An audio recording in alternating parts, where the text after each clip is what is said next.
Hello everyone, this is Brook, DeFi analyst from TID Research. Today I would like to talk about the ETH Treasury vehicle, referring to those companies who either is already a public trading company or a company about to be listed. They are actively looking for new funds. They've been raising new funds either in the public market through private deals. They're actively using this fund, freshly raised, to buy more ETH. And by doing so, they will try to prop up the ETH price and also to increase the ETH per share and therefore to push up their share price. Therefore, they have more bargaining power to raise more fund, and overall, they want to repeat the process. It's very similar to what MicroStrategy has been doing, but later in the video, we'll also explain how what they're doing is slightly different from what MicroStrategy has been doing and what kind of a difference that create their share price performance and their valuation multiples. So first, I would like to take a quick overview of the big players of a treasury vehicle. So first, we look at the top three. We can look at like BitMine, SharpLink, and the Ether Machine. So out of all these three, BitMine and SharpLink are already listed in the stock market and currently publicly traded. And however, Ether Machine is not yet listed, but about to be listed. Even though they're all ETH Treasury vehicle, but they used very different method to raise fund and also to buy ETH. And they also have very different custody approach in terms of how what they're going to do with the ETH they purchase and then the hold within their treasury. So first, let's take it BitMine and SharpLink. So both BitMine and SharpLink are a public traded company even before they start to build their ETH treasury. And the BitMine and the SharpLink, they first use their own company treasury to buy ETH. And after that, they secured the first round of the fund through the private placement deal with the investors. So with that, they build their first batch of the ETH treasury reserve. And then after that, they start to promote themselves or label themselves as the ETH Treasury vehicle. And then they start to tap into the public market. And then instead of doing for example, bond issuance, they use the special facility called ATM, which is the market share issuance. It means that they will issue the new shares at the current market price to all kind of investors. For example, they'll release news and reach out to the brokers, or they will release the news and reach out to the maker dealers. For example, those banks and the brokers will reach out to their clients, whether it's like retail client, institutional clients, or corporate clients. And those clients can to their shares at the current market price, and the broker and dealer will share the orders to, for example, in BitMine, and therefore they get to purchase the shares. This is actually a very convenient fundraising method for both SharpLink and BitMine, and they've been doing this ever since they start to do the treasury. And they are still doing this. As a matter of fact, just to conclude in the round of the ATM share issuance yesterday. And then here you can see there's a table actually has been doing the ATM share issuance every week, ever since they launched the treasury. And they've been actively using the fund, raising fund through ATM facility, and then using the fund raised to buy ETH. And so this is one way for them to raise money. This is the approach adopted to raise the fund. On the other hand, the Ether Machine uses a very different method to raise funds. So first of all, Ether Machine, just to be clear, is not yet listed, so it's not possible for Ether Machine to tap into the market facility. And the way Ether Machine build their treasury is that there was a listed company called Dynamics Corporation. It was listed on NASDAQ with the ticker DYNX, and it was actually a special purpose acquisition company, namely SPEC company. And the special purpose acquisition company, just like its name, the whole purpose for this company to be listed is to acquire other companies. So this is how SPAC work. So SPAC usually founded by a group of professional investors like venture capitalists or private equity general partner. They will just raise a bit of fund in the market, and then they will also reach out to the broker, to the dealers, and to promote the idea they're going to roll out this special purpose acquisition company. And after they make sure that there's interest in the market, they make sure they will have enough capital raise, they will do the IPO for this special purpose acquisition company. However, keep in mind that this company does not have any business line, product, service. The sole purpose for it to be listed is that the group of investors who founded it will use the capital through the IPO to actively look for a target in the market they believe need to be acquired, increase in value. In essence, it is actually a shell company holding a lot of cash and then looking for a target to buy out. So that is the whole point about a special purpose acquisition company. And however, in this scenario about the Ether Machine, Dynamics, DYNX, actually got acquired. They got acquired by another company called Ether Machine. So Ether Machine is a completely private company. There's a group of OG Ethereum investor and also people in Web3. They come together and then they raise a bit of fund, and then we can call it like the DYNX. It means that they buy out this. And then in this scenario where the company buy out a public company, we call it a PIPE. It means that private investment in public entity. So in this kind of PIPE investment in the Dynamics Corporation. And the reason why they want to buy out the Dynamics Corporation is because they want to use the shell built by the Dynamics Corporation to list a new company called Ether Machine. And the ticker is going to be ETHM, represented Ether Machine. So this is the whole structure of the deal. Ether Machine, there was first called Dynamics Corporation. It's a shell company and it's listed. It's been publicly traded in the market with a ticker. And then, but there's no business line without a cash. And then Ether Machine come around and then buy out the Dynamics. So they currently own the ticker DYNX as one of their subsidiary. And then the DYNX is a public company and Ether Machine is a company. So the whole transaction is called a PIPE, and the PIPE de-SPAC DYNX. And then right now, the Ether Machine already announced that they're going to be listed in Nasdaq. The whole point about the reason why they want to, because they want to smooth the process and make it easier for them to be listed. Because Dynamics has already done it once, and they ETHM to be listed. It's similar to changing the name DYNX to ETHM. So that is how the Ether Machine raised their money or put together the ETH Treasury. Very different from BitMine and Sharplink, both of which were already a public trading company before they started building the ETH Treasury. So it's very easy then once they secure the first batch of the ETH Treasury, either through their company cash or through private placement of new share issuance with OTC deal. Once they've done that, they can start to promote themselves the ETH company, ETH Treasury company, and they can use the ATM facility, which is available to most public trading company to raise new capital and then use this capital to again reinvest into ETH. And the Ether Machine, private company, so they use PIPE to de-SPAC DYNX, and then they're going to be listed in Nasdaq in the near future. This is how all this company put together their ETH Treasury and how they raise their fund. And right now you might think, if all this company are trying to buy ETH, then why don't I just buy ETH ETF? Then it's much more transparent, like less management fee, and then the whole process is all straightforward. And so why don't I just buy ETH ETF? And the biggest difference between BitMine, Sharplink, and the machine and ETH ETF is that first, BitMine, Sharplink, and Ether Machine, their goal is to increase the ETH on ETH per share. So it means that when you're holding ETF, you're pretty sure that the ETH corresponding to your share of ETF is mostly 1-to-1. However, if you are buying BitMine or Sharplink or Ether Machine's stock, there's a chance that the goal for the management is to increase the ETH per share. So there's a kind of like a built-in leverage impact. And then later on, we'll talk about where those leverage effects coming from. And that is the whole point about that's the biggest difference between this kind of ETH Treasury company and the ETH ETF. The second difference is that all these ETH Treasury company, they are able to deploy their ETH either to liquid staking or to liquid restaking. And in the case for Ether Machine, they actually announced that they're going to deploy it to the DeFi protocols. So it means that it's possible for them to use the ETH they have acquired to, for example, land it on Aave, or to, for example, do base trading and therefore to generate additional yield. So this is the second point of difference between the ETH Treasury company and also the ETH ETF. And now they will understand how this ETH Treasury come around, and then how come there's different compared to the ETH ETF. And now I want to talk about what's the impact of the rising of this ETH Treasury company to especially the DeFi on-chain market. So first, I think first and foremost, we can look at the on-chain interest rate.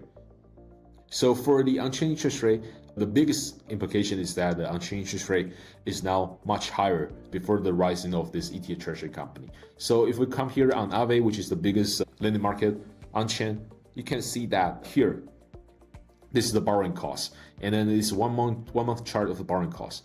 And then before this, during this period of time is where that the ETH company were actively buying ETH. So before, the average borrowing cost of the ETH on-chain is around 2.5 or below 2.5. And then during this period of time, when the ETH Treasury company are active buying ETH, the borrowing costs actually spike. And the reason why it is spiking is because that a lot of the market maker or the exchanges, they put their ETH on Aave, earn the supply APY. So I'm talking about, for example, Wintermute, for example, DWF, or for example, any kind of Web3 protocols, they have like own treasury. They will put it, they will Aave to generate additional level of yield. This also goes to, for example, HTX and for example, Binance. They choose Aave as their custody. And so, however, right now, there's a new players coming into the market, like for example, BitMine, SharpLink.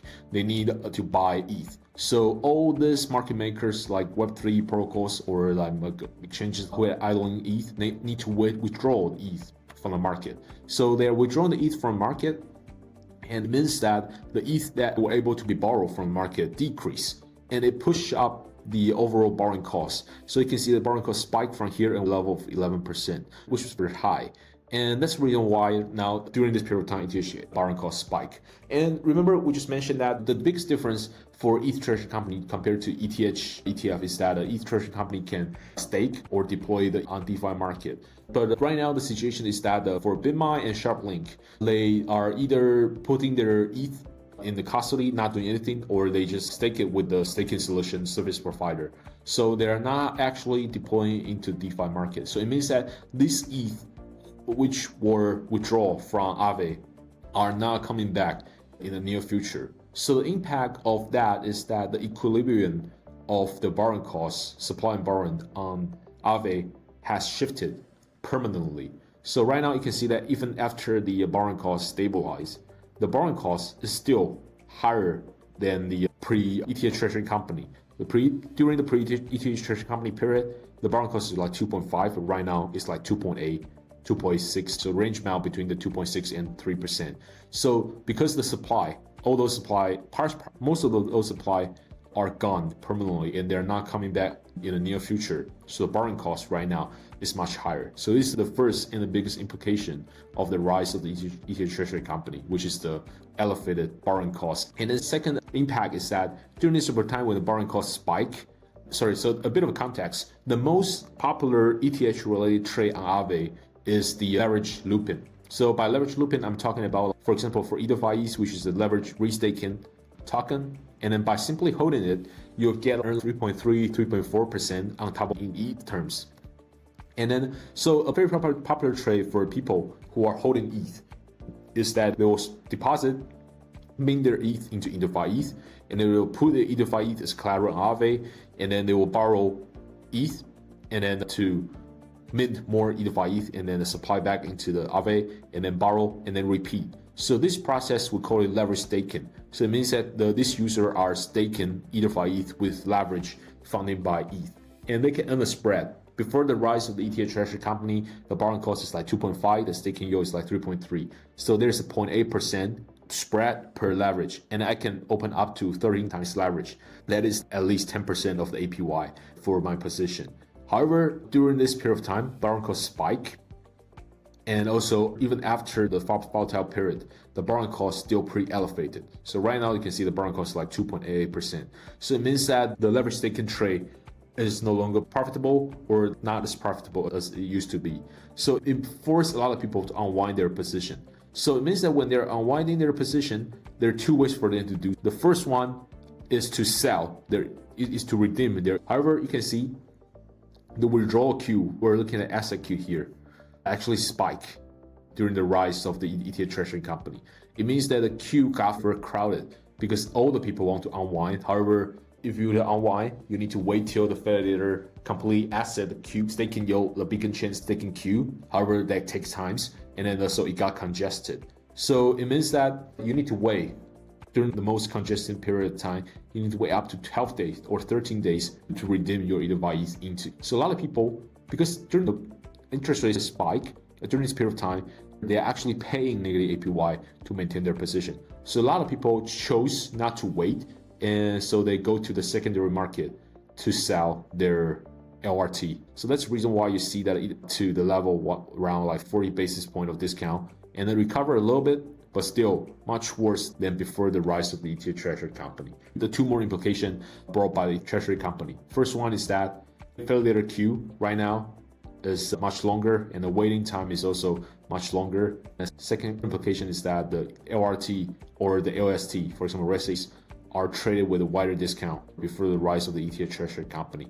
So this is the biggest impact all this buying brought to the DeFi market. So that's the implication. And then next, and also the last part of the video, I would like to compare the ETH Treasury company against MicroStrategy and how they're doing so far, and if they can achieve what MicroStrategy has achieved to create a flywheel effect of financing, buying Bitcoin, and then the share price got higher, and then they can refinance again at a low cost. So let's revisit the strategy of MicroStrategy. MicroStrategy strategy, the whole point about MicroStrategy mechanism is that they're financing through convertible bond. They don't actually finance directly with the common share, because right now, issuing the common share will likely dilute the existing shareholders' equity. For example, like the BitMine situation, when it first announced they want to do the ETH Treasury, the market was very positive about it. But once they announced that they're going to raise the quota for their market ATM facilities, it means that they're going to issue new shares. The market reacted very negatively to the news, and the price plunged. That also happened to SharpLink. And remember, during this period of time, ETH price was actually doing pretty good. This price movement was mostly triggered by the announcement. Issuing new shares is not always a good idea, the existing shareholders and your share price. MicroStrategy, they finance most of their purchasing. I think over half of the purchase of BTC through convertible bond. And the reason why they're doing that, the first one is that it's not going to dilute the existing shareholders' equity. And the second reason is that MicroStrategy can actually finance with convertible bond at a very low coupon rate. You can see that for the latest issue, the bond issue, like the first one, this tranche issue, like in September this year, the coupon rate is actually 0%. So essentially make it a zero coupon bond. And on top of that, they don't need to sell the bond at a discount. They sell it at the face value. So they are basically borrowing money for free. And the reason why people allow them to borrow money for free is that there's a convertible bond. So it means that in addition to selling you a bond, they put a call option on top of it. So it means that they're also selling you a call option. So it means that actually investor who buy a convertible bond sacrifice the coupon rate to buy the call option from MicroStrategy in return. And the reason why people want to buy call option from MicroStrategy is because that they believe there's a huge upside for MicroStrategy. So MicroStrategy issue convertible bond to buy more BTC, push the BTC price up, and then therefore push the share price up. And because the share price is up, their call options worth more right now, and then they issue their call option together with the bond to sell it to raise more money. So this is a whole flywheel effect of MicroStrategy. So the whole point is that they can raise a lot of money without diluting the existing shareholders' equity, and therefore their share price is very, very resilient in contrast to the ETH Treasury company's price. And one metrics to monitor or to compare the MicroStrategy against the ETH Treasury company is the NAV. So by NAV, it means that the multiple of Bitcoin NAV divided by the enterprise value. How it is calculated is that the enterprise value, which is the equity plus debt minus cash, divided by the market value of Bitcoin. So this metric is actually evaluating the company's ability to increase the BTC per share. So in essence, the NAV metrics is actually evaluating the company's capability to raise money so as to keep on buying and therefore create a built-in leverage effect. So for example, in the MicroStrategy case, when the NAV is very high, for example, it's 2 or even 3, it means that market believe in the capability of MicroStrategy to issue new either convertible bond or a preferred stock to buy more BTC. And however, if I'm issuing bond, it means that I will still dilute the NAV, but it will not dilute the BTC per share. So market will still react actively, positively to the news. And in the meantime, I can still buy BTC and I can push the BTC price up and also my share price up. However, if with the NAV, I can, when I issue like common stock, if I can only issue common stock, it means that when I issue new stock, I will not only push down the NAV, but also I will dilute the current shareholders' equity because I'm gonna issue new shares and I'm not sure if I can increase the BTC per share. Strategy, they are able to issue the convertible bond and therefore they're able to maintain an NAV. So that's the biggest difference between the MicroStrategy and other ETH Treasury company, because all these treasury companies like BitMine, Shoplink, or the Ether Machine, they're not really able to, they haven't yet, or not really able to issue the convertible bond.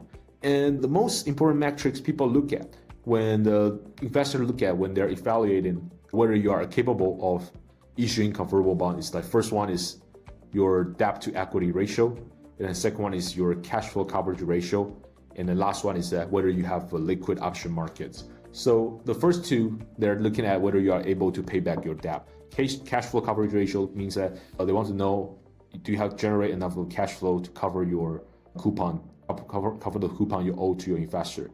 And for the debt to equity ratio, they want to understand if the things go south, if you really got liquidated, do you have enough of the assets to pay back the debt owners? And then lastly, for the options market, because it's convertible bonds, so there's option on top of it. So they want to know if they can hedge it, or they want to know how to better price it. So these are the three most important metrics when people look at issuers when they want to issue a convertible bond. However, for Shoplink, previously, for their core business, before they become an ETH Treasury company, they were not doing pretty well. And so it means that for the cash flow coverage ratio or for the debt to equity ratio, they were not doing as good as MicroStrategy before it turned into a BTC Treasury company.